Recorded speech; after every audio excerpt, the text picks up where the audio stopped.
Kurdish fighters in northern Syria battling to halt the advance of Islamic State militants. 19-year-old Dalil Borash took this footage with his cell phone. On Sunday, he led his family over the Turkish border to safety. He now plans to return to Syria. The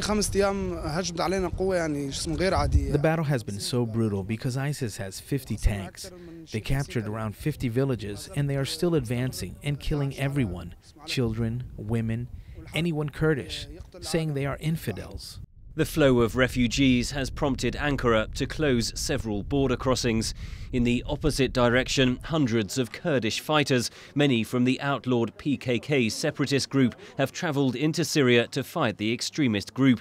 Authorities have tried to stem the flow, firing tear gas and water cannon to push back protesters. Zeynep Kaya is from the Middle East Centre at the London School of Economics. PKK is recognised as a terrorist organization by the US and by Turkey.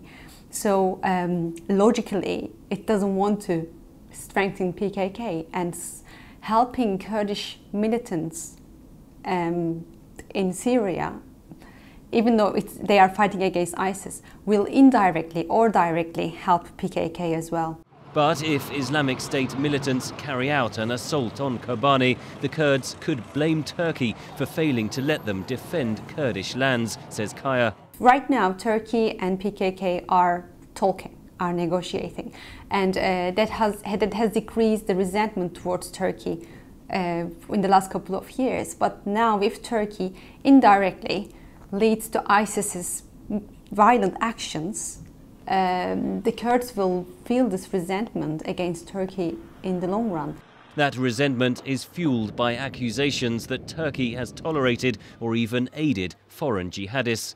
It has been claimed from many sources, international sources, but also regional sources, that fighters that fight for ISIS and other violent terrorist groups have gone to the region through Turkish borders. But the risks for Ankara of supporting Islamist groups in Syria would be too high, says Afzal Ashraf, Associate Fellow at the Royal United Services Institute in London.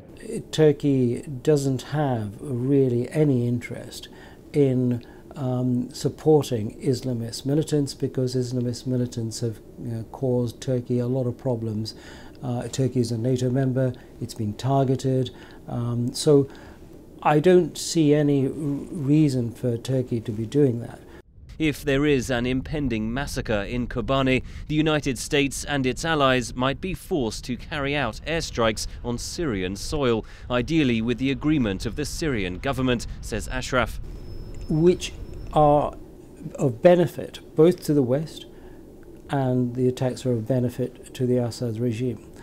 And in the meantime, the Assad regime can prevent these forces from gaining more ground, because it's ungoverned space that is the oxygen, if you like, of their existence. The Islamic State group, meanwhile, has called for jihadists in the West to launch attacks on the United States and France, the two countries which have so far carried out airstrikes on the group inside Iraq.